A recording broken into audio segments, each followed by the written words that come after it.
Hello বন্ধুরা, তোমরা সবাই কেমন আছো? আশা করি প্রত্যেকে ভালো আছো। তো চলো দেখে নেওয়ার চেষ্টা করব যে এই মুহূর্তে যেই পার্সনের কথা ভেবে তুমি রিডিংটা দেখতে এসছো, তার কিছু হিডেন সিক্রেট মেসেজ তোমার জন্য কী রয়েছে, মানে সে কী বলতে চায়, মনের গভীরে কী লুকিয়ে রেখেছে। চলো দেখে নেবো, চেক করে নেবো। Thank you universe, please guide. Thank you universe. তো ব্রোকেনের কার্ডটা এসছে। তো এখানে দেখতে পাচ্ছি যে তার কিন্তু মন পুরো ভেঙে রয়েছে।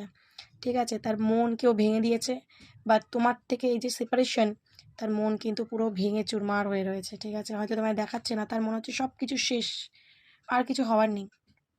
ঠিক আছে, তার এরকম ফিল হচ্ছে, এবং তোমার প্রতি প্রচণ্ড ক্রেভিং হচ্ছে। ঠিক আছে, ওর এরকম মনে হচ্ছে যেন এবার তোমাকে চাই, তোমাকে ছেড়ে আর থাকতে পারছে না। কিন্তু যখনই ক্রেভিং হচ্ছে তখনই তার মন ভেঙে যাচ্ছে। কেন?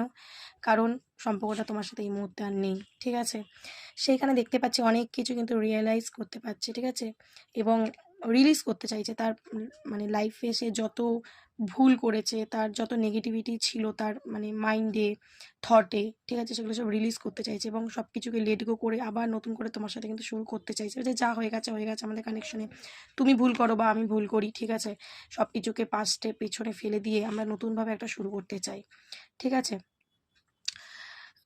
এখানে দেখতে পাচ্ছি তোমার পার্সনের কিন্তু কোনো ক্ল্যারিটি তোমার পার্সন পেয়েছে। হতে পারে তোমরা কোনো কানেকশনের মধ্যে রয়েছো, বা তোমার সাথে কানেকশনটা নিয়ে বা তোমাকে ঘিরে ওর কাছে কোনো ক্ল্যারিটি এসছে, মানে যেটা ওর কাছে ক্ল্যারিটি ছিল না, তোমাকে ঘিরে কোনো ক্ল্যারিটি কিন্তু সে পেয়েছে, কোনো সত্যি জানতে পেরেছে, বা কোনো কিছু সে বুঝতে পারছে যে অ্যাকচুয়ালি সত্যি তোমার সাথে কানেকশনে তার কী।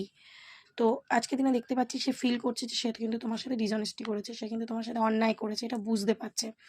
যার কারণ দেখো এখানে দেখতে পাচ্ছি ফরগিভনেস এনার্জিটা এসছে, যে ও কিন্তু তোমার কাছে সরি চাইছে এবং তোমার কাছে আবার ফিরে আসতে চায়, রিটার্ন আসতে চায়। কারণ সে তার নিজের ভুল দোষ সে বুঝতে পেরেছে যে আমি সত্যিই অন্যায় করেছি। ঠিক আছে, এবং এখানে দেখতে পাচ্ছি তোমার সাথে কিন্তু ফ্যামিলি গড়ার চিন্তা ভাবনা করছে, তোমার সাথে নতুন শুরু, তোমার সাথে লাইফ কাটাবে, তোমার সাথেই সব কিছু। ঠিক আছে, কারণ তোমার প্রতি একটা মানে অ্যাট্রাকশন কাজ করে, মানে অ্যাডিক্টেড হয়ে যায়, হয় না মানুষের একটা নেশা। তো তুমি হচ্ছে ওর সেই নেশা, যাকে সে ছেড়েও ছাড়তে পারে না। ঠিক আছে, তো এনার্জিটা ঠিক তার এরকম। তো রিডিংটা ভালো লাগলে অবশ্যই ক্লেম করো এবং ইউনিভার্সকে অ্যাটিটিউড দিও। ওকে, চলো, থ্যাংক ইউ সো মাচ।